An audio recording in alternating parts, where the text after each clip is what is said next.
What if the blood of an alien queen could kill anyone who touched it, except one human doctor? In a galaxy torn by fear and ancient laws, a single act of compassion unlocks a forbidden bond. He should have died, but instead, he awakened a prophecy. Now hunted by both worlds, they must stand together or watch everything fall apart. This isn't just a story of survival. It's the beginning of a revolution. If you are new here, then please subscribe this channel and show thumbs up by liking the video. Let's move toward wonderful story. The siren's cry shattered the stillness of dawn at Outpost Velen, a forgotten research station tucked away on the shadowed side of a barren moon. Inside a cramped sleeping unit, Dr. Malin Rowe jerked awake, heart racing. The red emergency lights blinked wildly, painting the room in pulses of danger. Without hesitation, he swung his legs over the cot, his body already in motion. Years of field medicine had trained him to respond before thinking. He snatched up his med kit and sprinted through the dim corridors toward the command center. Inside, the station's small team was already gathering. Commander Bryn Talos stood in front of the main console, her eyes fixed on the flickering display. "Unidentified spacecraft, Cerenthian design," she said as Malin entered. Her voice was tight, controlled. "Life support critical. They'll crash within minutes." Malin's breath caught. Cerenthians rarely came this far out. They were secretive, powerful, and technologically far ahead of humans. If one of their ships had fallen, it had to be serious. "Where's the impact zone?" he asked. "Eastern Basin. Rescue team's prepping now," Bryn replied. "We'll only get one shot at this." "I'm going," Malin said without waiting for permission. "You're not a soldier, Doctor," Bryn warned, stepping into his path. "No, but I'm the only one here who's worked trauma in live combat zones," he said, brushing past her. "If there's even one survivor, they'll need help fast." Within minutes, Malin was aboard the transport, wind roaring outside as it skimmed across the dusty terrain. The wreckage came into view, once a sleek vessel, now a scorched scar across the moon's pale surface. The ship had landed hard, its nose buried in rock. Steam hissed from cracked vents. Smoke curled into the cold air. "Stay sharp," the rescue lead muttered as the craft touched down. Malin didn't wait for orders. He grabbed his scanner and leapt from the ramp, his boots crunching over charred debris. The readings were strange. 2 life signs inside, one fading quickly. "The front section's intact," he called over his shoulder. "That's where the survivors are." The hatch was sealed, mangled beyond recognition. While the team cut through it with high-powered tools, Malin scanned the stronger life sign. It was faint but stable. The other was erratic, on the edge of death. When the hatch finally gave way, a wave of heat and smoke billowed out. Malin ducked low, entering first. Inside was a shattered chamber, elegant in its ruin. Gleaming surfaces were cracked, once beautiful fixtures now scorched. This was no warship. It had been a royal transport. Malin followed a trail of glowing blood across the floor. It shimmered like liquid fire, unlike anything he'd seen. The scanner beeped wildly. Whatever bled here was not just Cerenthian, it was something rarer. A moan led him to a soldier slumped against a console, blood staining his armor. Despite the pain etched into his face, the guard raised a shaky weapon. "Stay back," he croaked. "The Queen, not for your hands." Malin froze. "I'm a doctor," he said slowly, hands raised. "Let me help her. Her blood will kill you." The guard's voice faded as his body gave in. He slumped sideways, still breathing, barely. Malin didn't waste a second. He motioned for another medic to stabilize the guard, then followed the scanner toward a sealed chamber at the end of the corridor. The door resisted him at first. Cerenthian script flashed warnings. Unauthorized, royal access only. He overrode the lock with an emergency code, a universal protocol honored even by alien systems in life-or-death situations. As the door opened, Malin's breath caught. There, in the center of a ruined chamber, lay the Queen of the Cerenthians. She looked almost unreal. Tall, graceful, her skin a faint silver blue, glowing under the ship's emergency lights. Black hair spread around her like silk. Her robes were torn and blood-soaked, the wound in her side bleeding freely. And that blood, it shimmered like molten crystal, pulsing with its own light. Every instinct told Malin to act, to stop the bleeding. But the guard's warning echoed in his mind. Her blood could kill. No one outside her species had ever touched it and lived. He hesitated. Then she stirred, eyes fluttering open. Deep violet, nearly black. They locked on him. "Don't," she whispered. "You'll die if I don't," Malin said softly. He knelt beside her, pulling out gauze and sealant. The gloves on his hands trembled as he pressed them to her wound. The reaction was immediate. Her eyes widened in shock. "You touched me." Her blood surged around his fingers, glowing fiercely, and his gloves began to melt. Panic flared. He expected searing pain. But instead, a strange warmth spread through his hand, up his arm. It didn't hurt. It felt alive. "You're not dying," she murmured. "Neither are you," he replied. She lost consciousness again, her breathing shallow but steady. Behind him, the other medics stood frozen. "Doctor, how are you still alive?" Malin didn't answer. He couldn't. He was too focused on the shimmering blood that now traced his skin, leaving behind faint patterns, markings that weren't there before. He didn't know what it meant. Yet. But he knew one thing for certain. Nothing would ever be the same again. The medical bay at Outpost Valen had never been so quiet. The soft beeping of monitors and hum of machines filled the air as Dr. Malin Rowe stood beside the isolated chamber, where the Cerinthian queen lay. She hadn't woken since he first treated her, and yet her presence changed everything. Her blood, once thought deadly to all non-Cerinthians, hadn't harmed him. In fact, it had touched his bare skin and left behind faint glowing patterns, symbols, that pulsed under his flesh like living ink. He hadn't told anyone the full truth yet, not even Commander Bryn, who watched him now with wary eyes. "You're changing," she said finally, her voice low. "I know," Malin replied, eyes still, fixed on the queen. The markings had started spreading. They only appeared under certain light, but he could feel them constantly, like a second heartbeat just under his skin. And that wasn't all. His reflexes had improved. His strength was sharper. He needed less sleep. Every day since that moment, in the crashed ship, he was becoming something new. Inside the chamber, Queen Arthea stirred for the first time since arriving. Her eyes opened slowly, locking on Malin through the glass. He entered quietly, alone. As he approached, she struggled. "To sit up. Easy," Malin said, placing a gentle hand on her arm. Her gaze dropped to where they touched. "No pain, no injury, only calm surprise." "You're the one who touched me," she whispered. "I had to stop the bleeding," he said. "You should have died." Malin nodded. "I didn't." There was a pause, heavy with unspoken meaning. Then, to his surprise, she reached out and placed her hand over his. Where their skin met, a faint glow flickered between them. Blue and red light dancing along the lines of their veins. It wasn't just physical.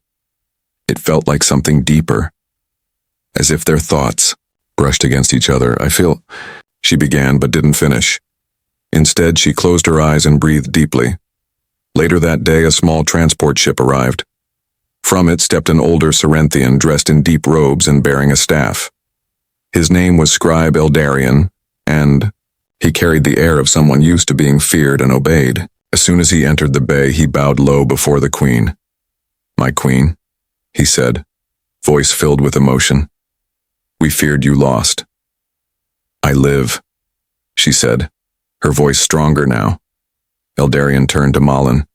"And this is the human who defied death?" Malin nodded, uneasy under the alien's intense stare.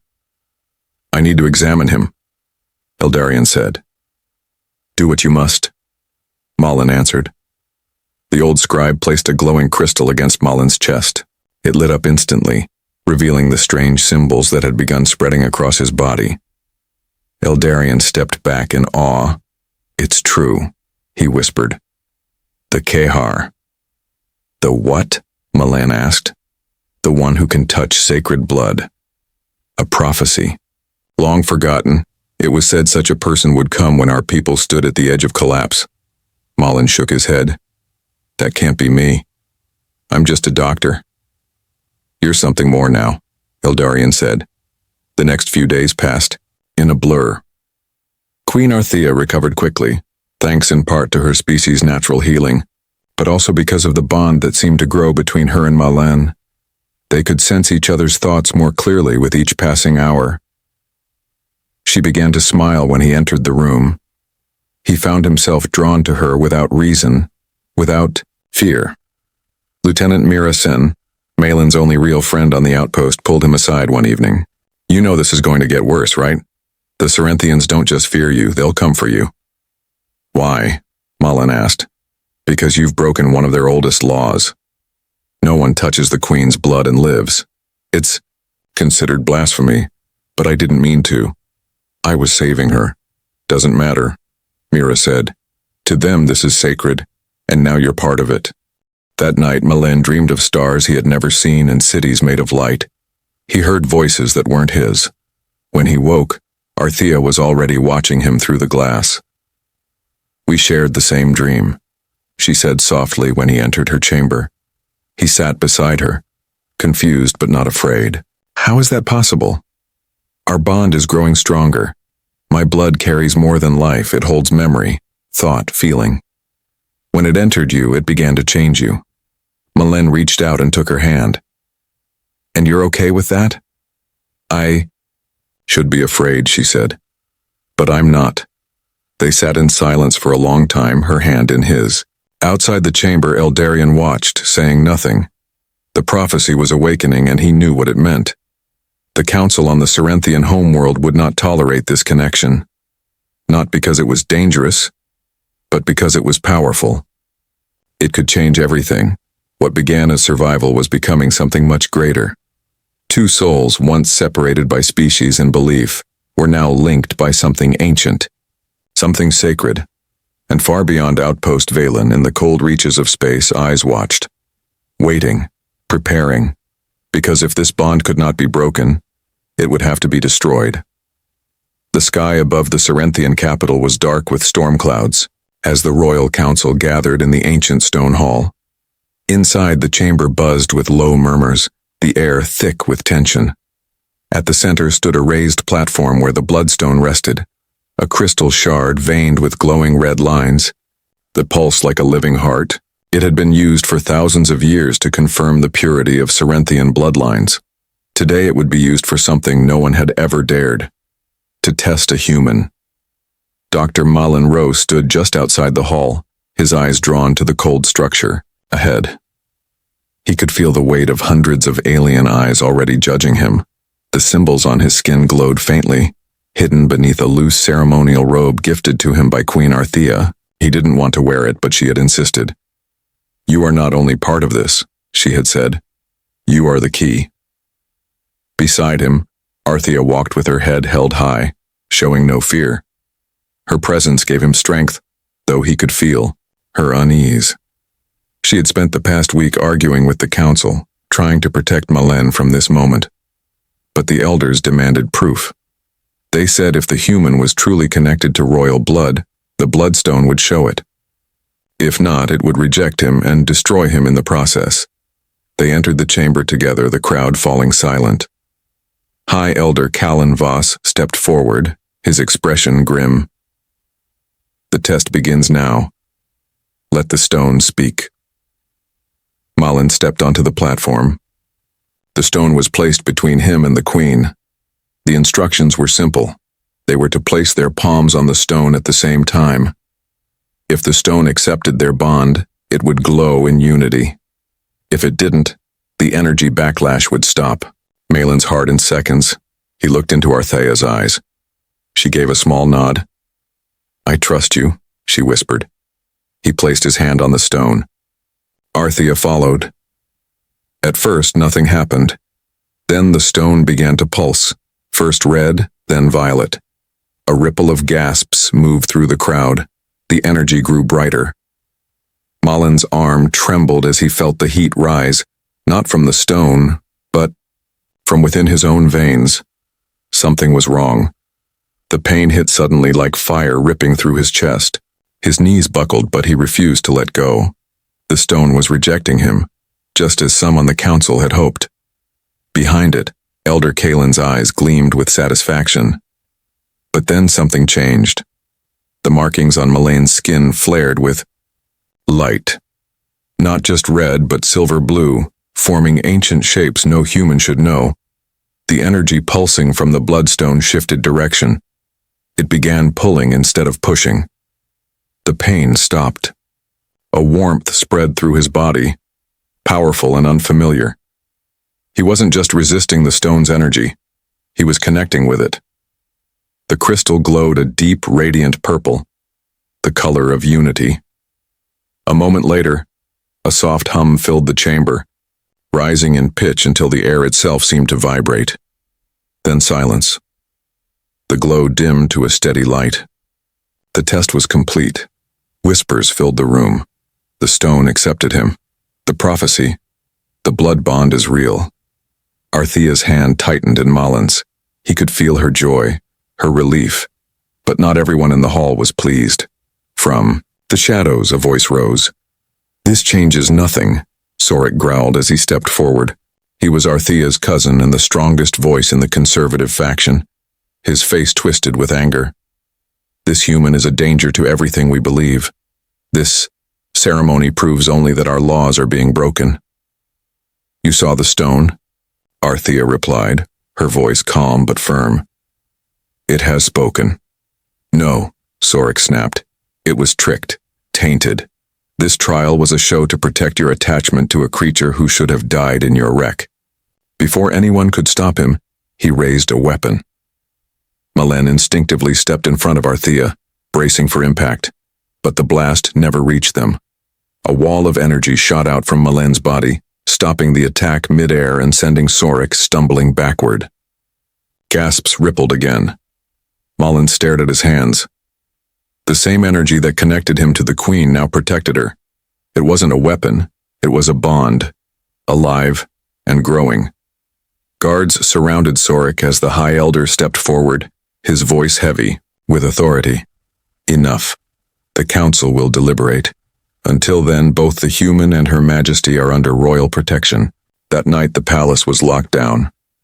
Malin sat with Arthea in the safety of her private chamber. Neither spoke for a long time. "I could feel you through the stone," she said at last. "Your thoughts, your fear, even your hope." "I felt it too," Malin whispered. "I don't know what I'm becoming, but I know I don't want to face it without you." She looked at him then, her expression soft. "We were meant to find each other. Whether by chance, destiny, or blood, I don't know, but I won't let them tear us apart." Outside the palace walls, the streets of the capital were restless. Rumors of the human's survival, of the stone's judgment, spread like wildfire. Some called him a sign of change. Others called him a curse. But deep within the ancient temple of the High Order, plans were already unfolding. Plans that would test the bond between Malin and Arthea more than any trial ever could. And somewhere in the darkness, Sorik was already preparing his next move. The first rays of light broke through the glass dome of the palace as Dr. Melonroe stood silently beside Queen Arthea. Their hands were linked, their shared markings glowing softly beneath their skin. Neither spoke, but the silence between them held more meaning than any words could offer. The trial had proven the truth. Malin's body had accepted the sacred. Blood, something no other human had survived. The bond between them was real, ancient, and unstoppable. But they both knew this was only the beginning. Outside the palace walls, the city stirred with uncertainty. Word of the Bloodstone trial had spread across the Cerinthian homeworld. Some whispered that the prophecy had returned. Others protested that their queen had broken sacred law. Arthea's leadership had always been strong, but her connection to Malin was shaking centuries of belief. Their bond was not just rare, it was impossible by every standard the Cerinthians knew. And yet it had happened. Malin paced the chamber while Arthea spoke quietly with Scribe Eldarion, who had remained by her side. The old scribe now believed fully in the prophecy. He brought with him a collection of ancient scrolls, some so old that parts of the text had faded into the fibers of the parchment. The story said the Kehar would come when two worlds were at their farthest distance, he told them. When faith and fear had divided us beyond reason, one would rise between the stars to restore what was lost. Is that really me? Malin asked, struggling with the idea. I was just a field medic on a moon outpost. No longer, Eldarion said. Your blood holds our memories, our truth. You are not just a man anymore, Malin. You are the bridge. Later that day, an unexpected visitor arrived at the palace gates. She was a quiet, elderly Cerinthian named Lyral, an archivist who had once been dismissed from the council for suggesting forbidden truths. Her eyes were sharp, her voice calm. She carried with her a single metal case locked for generations. Inside were files long erased from the public record, documents from a secret research station hidden in the northern cliffs. It detailed a project that had taken place over 80 years ago, an attempt to create unity between humans and Cerinthians by blending their genetic codes. All the experiments had failed, except one. They stared at the screen in silence. Malin's family, name was listed generations back, a single human embryo implanted quietly into a surrogate on Earth with no knowledge of its origin. You are the product of both worlds, Lyral said gently. Your blood was waiting for a key. Queen Arthea's essence activated it. Malin felt the floor shift beneath his feet. He wasn't a random survivor. He had been created for this. Every step of his life, from disgrace on Earth to exile on the moon, had led him to this moment. His voice was barely above a whisper. So I was never meant to live a normal life. You were meant to live a necessary one, Arthea said, stepping beside him. That night, while most of the palace slept, a soft alarm sounded through the halls. A hidden corridor was breached. Queen Arthea's guards moved quickly, surrounding her chamber. Malin stood ready, a strange calm flowing through him. He no longer questioned the glow in his veins or the symbols across his arms. He understood now. They were not signs of danger, but of connection.